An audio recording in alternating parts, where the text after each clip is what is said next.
So if you're obsessive about anything, it can be unhealthy. But if you're obsessive about your job, that will equal, usually, success. And I would put it down to my mental health OCD, addictive behaviour that I have. And I have been, and still am, very obsessive about my job. Self-belief, from a very, very early age.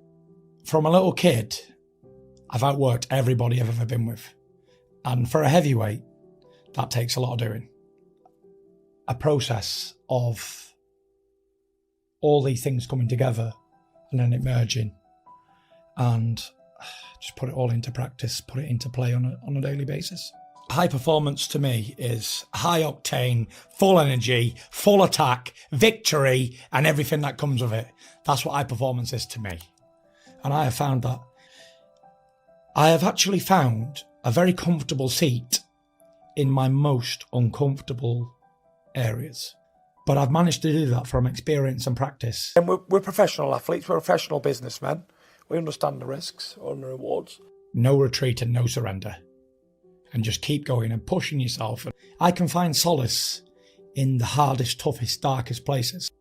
And if you can do that, if you can run at the level of finding a comfortable position in your most uncomfortable circumstances, that's where you're going to be successful. And you know, I test myself a lot, all the time. I'm always testing the Gypsy King. Tyson Fury the man will test the Gypsy King.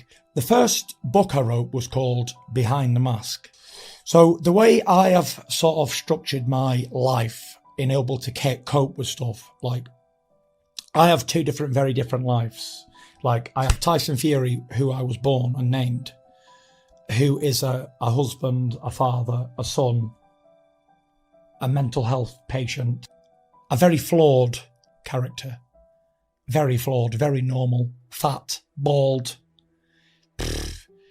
lazy at times.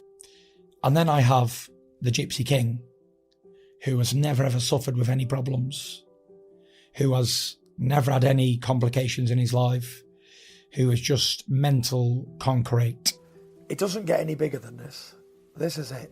So in around about 2013, 14, I got lost in between these two characters. I couldn't live different lives. It was just one life rolled into one. A long time of doing the same thing and being so super confident. Tyson Fury and Gypsy King got entangled and I couldn't tell them apart. And I knew that that was very unhealthy. And I had to get back to being myself. Like I say, these characters have always been separate and then all of a sudden emerged. Even at home, even behind the scenes, anything, I just couldn't define the two men. It was very, very hard for me. And it was almost like I was lost in a movie script and I couldn't get out of it. I just couldn't snap out of character. I had to be this big, brash, confident, outspoken, controversial figure all the time. Like, I'm thinking like, this is not me really. And I knew if I was ever gonna have a happy life, I had to get back to being the person I was in the beginning and try and separate these two things. And it was pretty difficult.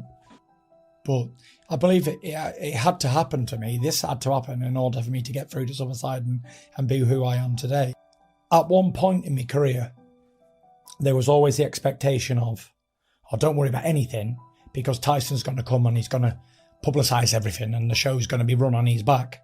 I was just like one of those little circus monkeys that you wind up and he's going to go to work and everything's going to be fine. There was just no filter. There was no switch off. There was no being me and being not me. I was this performer and I was going to live up to it. I'm contractually obliged to do a certain amount of stuff. And if I don't do it, guess what? I've breached contract. And I don't want to breach because I don't want a court case because they're all shit and I can't stand them. And it just drags on. So I ain't breaching anything. And I had millions of pounds, millions of dollars in lawyers' fees to pay on ongoing battle in court cases. So I do it. Press conferences, pre-fight stuff, interviews, whatever I have to do, I do it. Because it says it on a contract that I signed. You know, you just get on with it. I took that responsibility on, and it was almost like a manifestation over time, until it got to the point where I couldn't be myself anymore. I didn't know what was me and what wasn't. I didn't know how I was before, until I obviously had the mental breakdown. To try and live at that pace for such a long time is very unhealthy. There's always massive lows afterwards, like big depressions and anxiety and everything after these big events. With every big high, there's always an even bigger low for me. The higher the highs, the lower the lows will always be for me.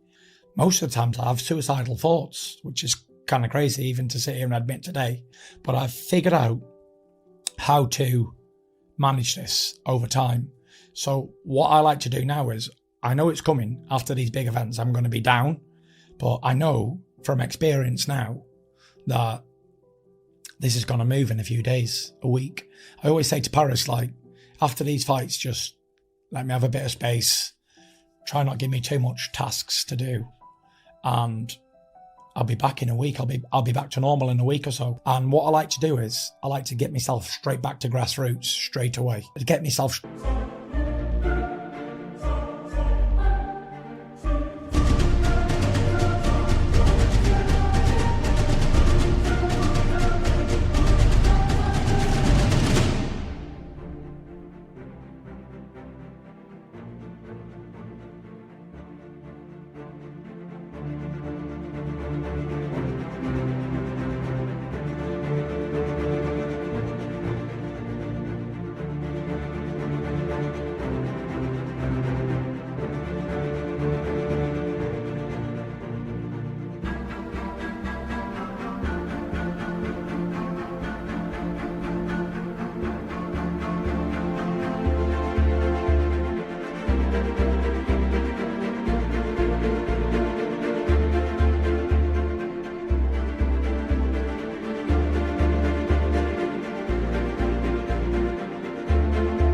straight back to normal stuff, like back Monday morning, dropping the kids off, and it brings me back to normal being who I am and who I have to be.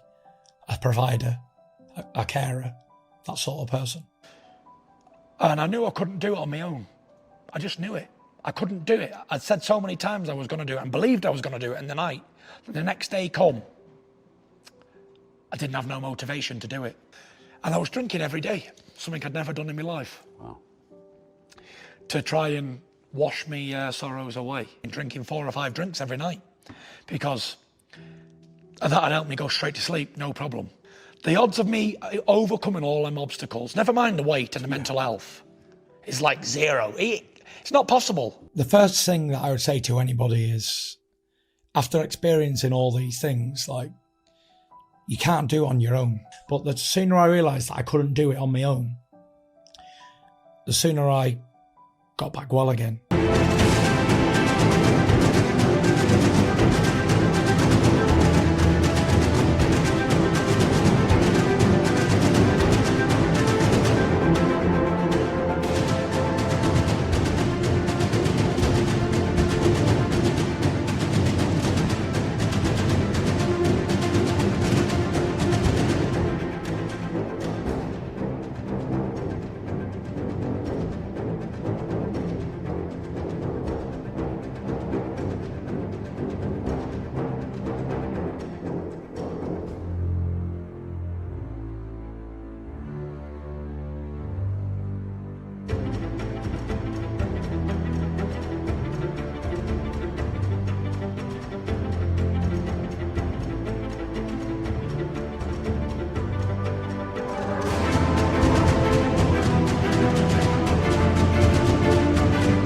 I come from a big, tough family of all fighters, and nobody shows emotion, or everyone just like keeps everything to themselves. I know what it's like not to have anybody to speak to about anything. And I know what it's like to be almost ashamed of saying, like, I'm severely unwell here and I need help. Because needing help for me has been, it's almost like I don't need help from anything. I'm Tyson Fury. I fight my way out of anything. And I think admitting to yourself that you've got a problem, whether you've got an alcohol problem or a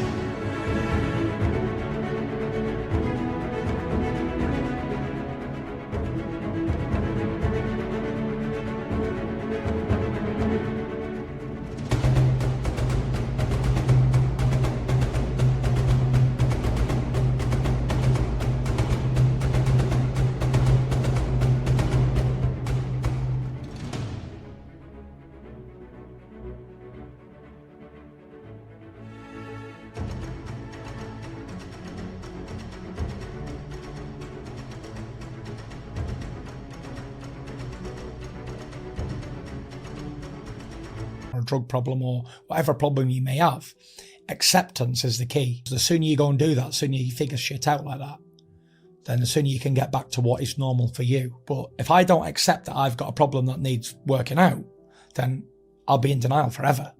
But the sooner I can come to grips and admit to myself that I've got a problem, I can start to recover from it.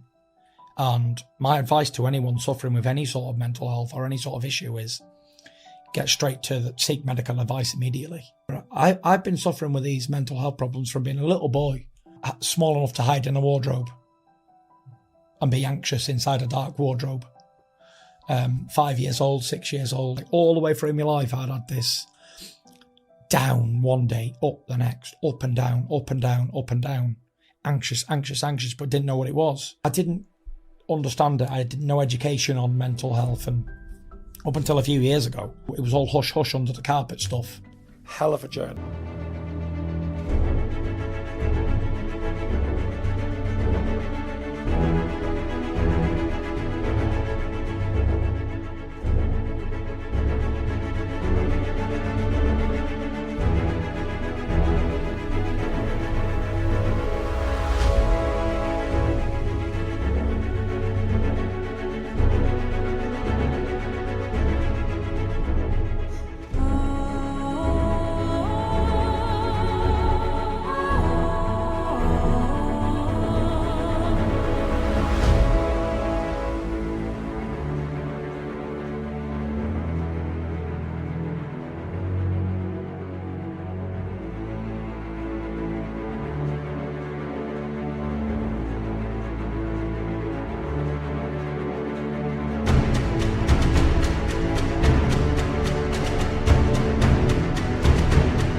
I've had a hell of a ride the last 20 years. I've got the man with me who started me, Steve Egan. He's in my corner. And he said to me, you know what? He said, I'm the only person of all these people here who knew you before. 20 years. Now that's loyalty, innit? And I'm happy. I'm contented with who I am. I'm contented with what I've done. I've made a few quid. I've won all the belts. I've done more than I ever wanted to. I've ticked off all the boxes. And I even get an extra added bonus. Just doing my job, doing what I'm getting paid to do, and enjoying it. And that's it.